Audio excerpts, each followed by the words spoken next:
तो very very important question जो है ये आपके PYQ में प्रेजेंट है। लास्ट 37 ईयर्स का PYQ करो, और वो भी एक बार नहीं 5 टाइम करो, मिनिमम 5 टाइम तो हमें करना ही है। और उसके बाद टेस्ट दो, टेस्ट में 100% अच्छा स्कोर करोगे। 100+ मार्क्स का क्वेश्चन डायरेक्ट PYQ से उठा के दिया जाता है। एंड मैं इसका एनालिसिस टेलीग्राम पे डाल दी हूँ, तो टेलीग्राम को ज्वाइन कर लेना। एंड ये जो बोलते हो ना, जो मेरा फिजिक्स में मार्क्स कम आ रहा है, आपका फिजिक्स में मार्क्स इसलिए कम आ रहा है कि आप PYQ अच्छा से नहीं किए हो। अगर आप PYQ अच्छा से कर लोगे तो 100+ स्कोर करना फिजिक्स में कोई बड़ा बात नहीं है। आप ये ट्राई करके देख लो। हेलो एवरीवन, आज मैं रिवीजन कर रही हूँ वर्क, एनर्जी एंड पावर।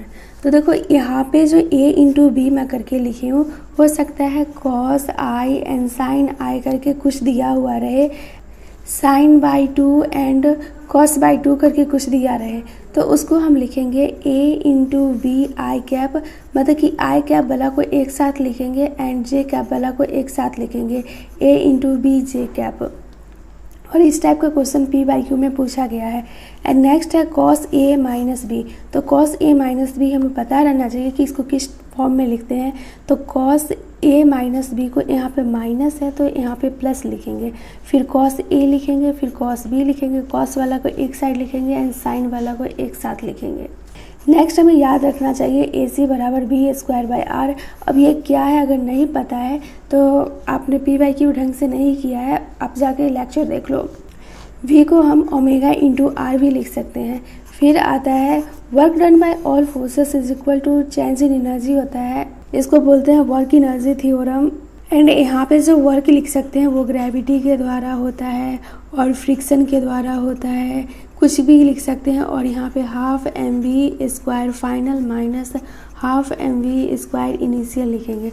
अगर कहीं पे दिया गया है, जैसे कि यहाँ पे कॉमन ले ½ m, तो यहाँ पे क्या आ जाएगा v² फाइनल v² इनिशियल। तो अगर यहाँ पे कोई वैल्यू दिया गया है, 4 दिया गया है, 5 दिया गया है, या कुछ अटपटा टाइप का वैल्यू दिया गया है, तो हम इसको क्या करेंगे कि डायरेक्ट ऐसे करके लिखेंगे v - u v + u। तो यहाँ पे 4 - 5 है एंड ये 4 + 5 है, तो आसानी से वैल्यू आ जाएगा। नेक्स्ट है P इनिशियल = P फाइनल, मतलब कि मोमेंटम जो होता है, मोमेंटम कंजर्वेशन हमें याद रहना चाहिए जो कैसे लगता है। एंड P जो होता है ये √2 mke होता है। एंड दोनों तरफ से स्क्वायर करेंगे तो ये हो जाएगा P² एंड ये हो जाएगा 2 mke। तो काइनेटिक एनर्जी जो हो जाएगा ये P/2m हो जाएगा।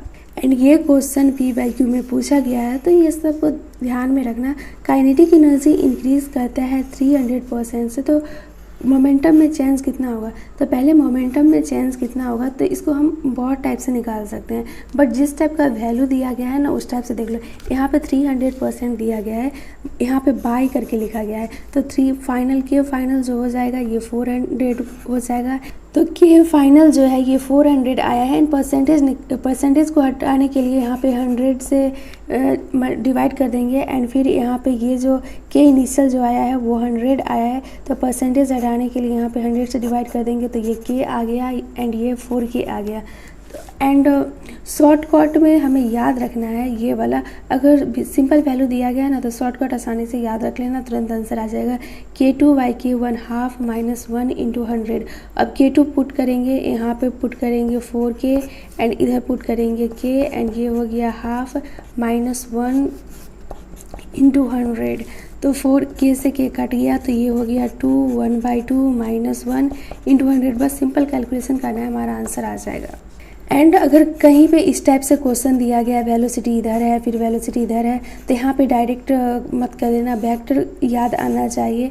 जैसे कि काइनेटिक एनर्जी वगैरह रहता है तो उसको डायरेक्ट ऐड होता है या फिर माइनस होता है तो डायरेक्ट करते हैं, बट वेक्टर में हमें I कैप J कैप का ध्यान रखना पड़ता है, मतलब कि डायरेक्शन का बहुत खास ध्यान रखना।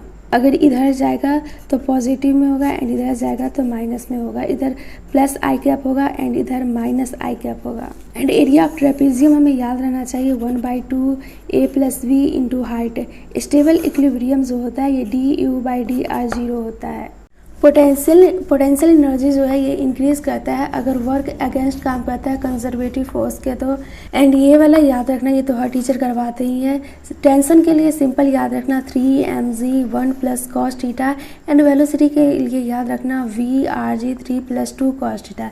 तो यहाँ पे cos थीटा की जगह इधर मतलब कि नीचे लेते हो तो ये 0 डिग्री होगा, इधर लेते हो तो 90 डिग्री होगा, एंड ऊपर लोगे तो 180 डिग्री होगा। तो अगर हम 90 डिग्री लेते हैं मतलब कि टी भी निकालते हैं तो यहाँ पे cos 90 0 हो जाएगा, तो टी भी जो आ जाएगा सिंपल 3mg आ जाएगा।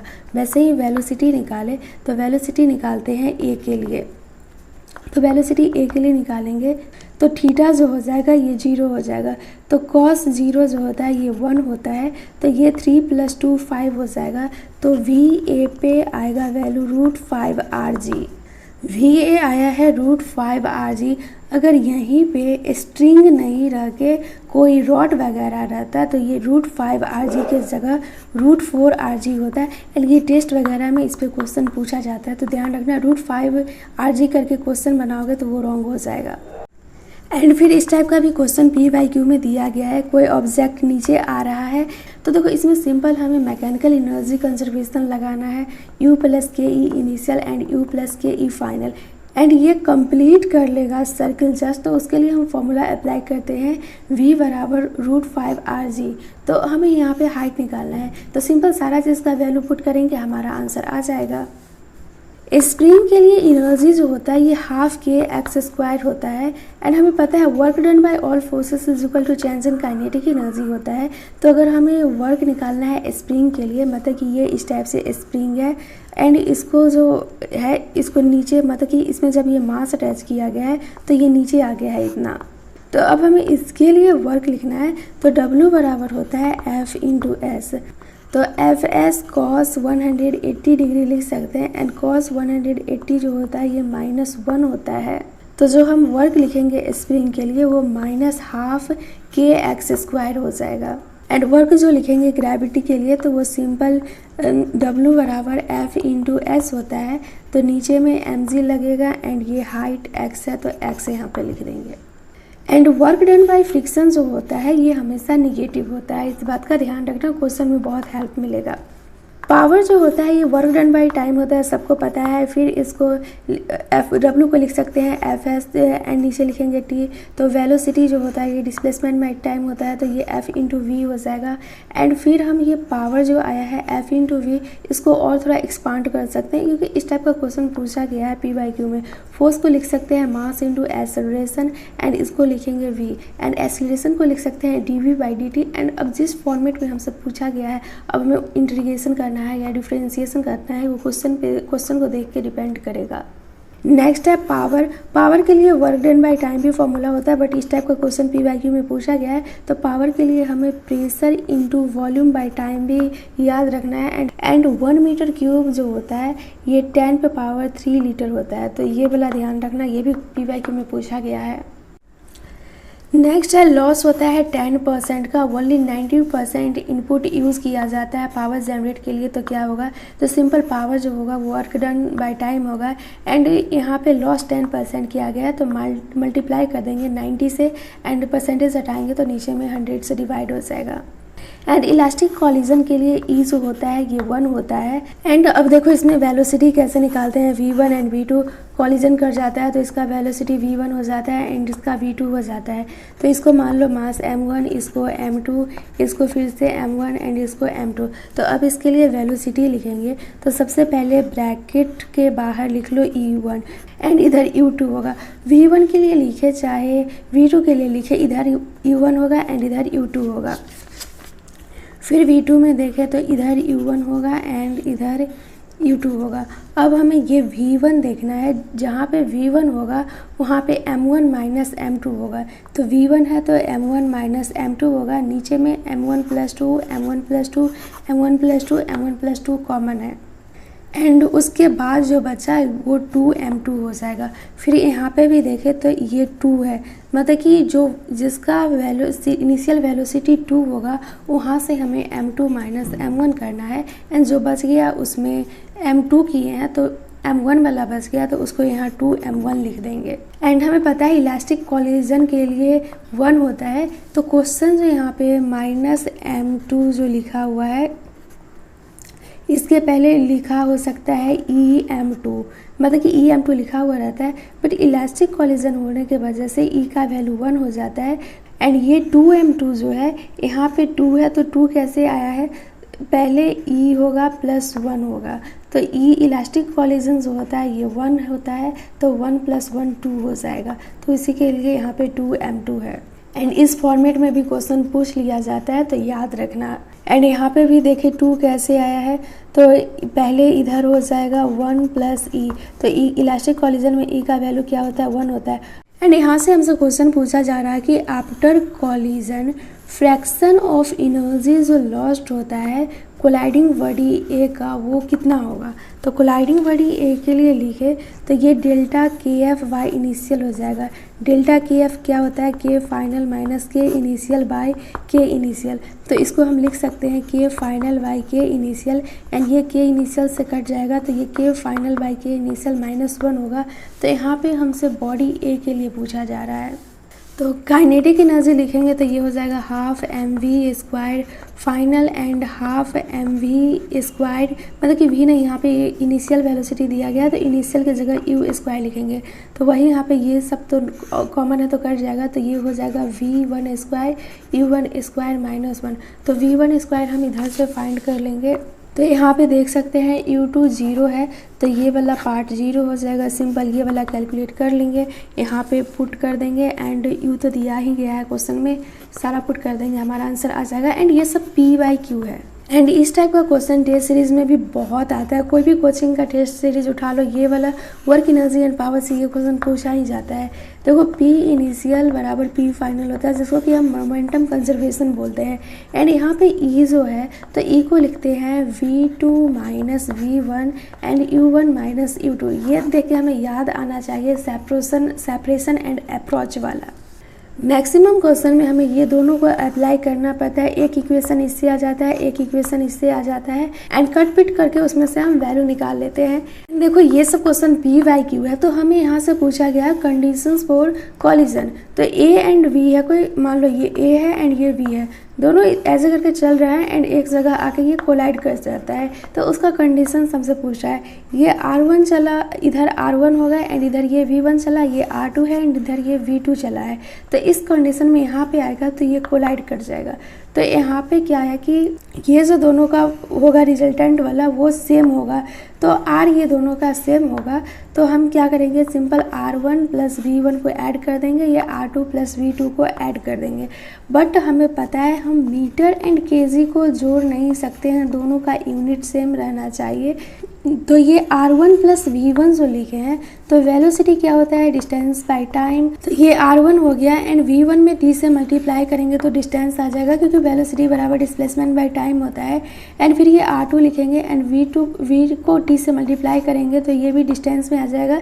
अब मीटर एंड मीटर हो तो उसको ऐड कर सकते हैं, तो अब यहाँ पे हमसे जो पूछा गया होगा वो हम निकाल लेंगे। एंड ये रीबाउंड वाला क्वेश्चन है, ये क्वेश्चन बहुत पूछा गया है एंड टेस्ट वगैरह में भी इससे आता ही है, तो ये वाला क्वेश्चन p/q में जाके देख लेना। एंड मैं जस्ट अभी बताई हूँ कि काइनेटिक एनर्जी को सिंपल ऐड किया जाता है एंड मोमेंटम में वेक्टर वगैरह आ जाता है, तो यहाँ पे केयरफुली होकर कैलकुलेशन करना। एंड ये वैल्यू याद रखना, क्वेश्चन सॉल्व करने में बहुत हेल्प मिलेगा। इलास्टिक कोलिजन के लिए E बराबर 1 होता है एंड पार्शली इलास्टिक के लिए E जो होता है ये 0 से बड़ा होता है एंड E जो होता है ये 1 से छोटा होता है। एंड इन इलास्टिक कोलिजन के लिए E जो होता है ये 0 होता है। फिर यहाँ पे दिया गया कि कोई बॉल है जिसको कि फेंका गया है, इनिशियल मतलब कि इसको ड्रॉप किया गया है, तो ये फिर से रिबाउंड हो जाके 1.8 मीटर तक जाता है। तो हमसे क्वेश्चन में पूछा जा रहा है losses it velocity on bouncing by factor. Losses it velocity है, फैक्टर है, मतलब कि हमसे रेशियो में कुछ पूछ रहा है, तो डेल्टा v/v इनिशियल होगा, तो डेल्टा v को लिखेंगे v final minus v initial and ये v इनिशियल हो जाएगा। अब सिंपल हमें यहाँ पे कौन कौन सा फॉर्मूला अप्लाई करना है, अगर आपको नहीं याद आ रहा है तो प्लीज़ आप p/q जाके देख लो। एंड टी बराबर M G cos theta plus M V square by R होता है। तो ये तो क्वेश्चन पूछा ही जाता है, हर टेस्ट सीरीज में पूछ लिया जाता है। एंड ये वाला डिफ्रेंशिएशन तो आपको देख के याद आ जाना चाहिए, पार्शियल डिफ्रेंशिएशन। इसको हम ऐसे भी लिख सकते हैं, मतलब कि यहाँ पे मैं simple minus D you by D x लिख रही हूँ, बट ये माइनस को बाहर निकालेंगे तो अंदर में आई प्लस लिखेंगे, जे प्लस लिखेंगे एंड ये के कैप लिखेंगे। नहीं अगर माइनस बाहर नहीं निकालते तो ये माइनस जे कैप होता है, माइनस के कैप होता है। तो सिंपल कैलकुलेशन करने के लिए मैं माइनस को बाहर निकाल लेती हूँ ताकि सारा पॉजिटिव वे में रहे। अगर अब पर भी आपको याद नहीं आ रहा है कि ये किस टाइप का डिफ्रेंशिएशन है तो मैं एग्जांपल बताती हूँ। अगर हमें सिर्फ आई कैप में निकालना है, अगर हमें कोई वैल्यू दिया गया है 8y z एंड 9xy, हमें इसका डिफ्रेंशिएशन करना है, मतलब कि डी 8y z का डिफ्रेंशिएशन हमें dx के फॉर्म में करना है। तो यहाँ पे y भी वेरिएबल है, z भी वेरिएबल है, मतलब कि इसका डिफ्रेंशिएशन 0 हो जाएगा। अगर वही हमें 9xy एंड dx के फॉर्म में डिफ्रेंशिएशन करना है आई कैप में, तो हमें सिंपल क्या करना है, y को नहीं लेंगे, सिंपल x को लेंगे, तो यहाँ पे 9y आ जाएगा। मतलब कि आई कैप में डिफ्रेंशिएशन जो होगा वो 9y आएगा। एंड यहाँ पे हमसे पूछा जा रहा है कि कितना नंबर ऑफ प्लैंक रिक्वायर्ड होता है जब वेलोसिटी डिक्रीज इतना टाइम्स हो जाता है। मतलब कि क्वेश्चन में दिया हुआ रहता है, फर्स्ट जाता है, मतलब कि इसका वेलोसिटी u है एंड u जाता है, जैसे ही इसको क्रॉस करता है इसका velocity u by N decrease कर जाता है। फिर यहाँ पे प्लैंक एक रखा है, फिर जाएगा तो वैसे ही u बाई एन डिक्रीज कर जाएगा। तो हमसे पूछा जा रहा है कि यहाँ पे कितना ज़्यादा प्लैंक होगा। तो ये सब को सॉल्व करने के लिए फालतू में लगाओगे v square u square plus 2as, time बर्बाद होगा। तो इसके लिए सिंपल ये फॉर्मूला याद रख लो, n स्क्वायर 2n-1। अगर कितना नंबर ऑफ प्लैंक के लिए पूछ रहा है तो आसानी से वैल्यू पुट करोगे, आंसर आ जाएगा। क्वेश्चन में दिया हुआ हो सकता है कि यहाँ पे u बाई एन की जगह u बाई 10 हो, तो बस सिंपल ये 10 को यहाँ पे पुट करेंगे, n की जगह 10 पुट करेंगे, हमारा आंसर आ जाएगा।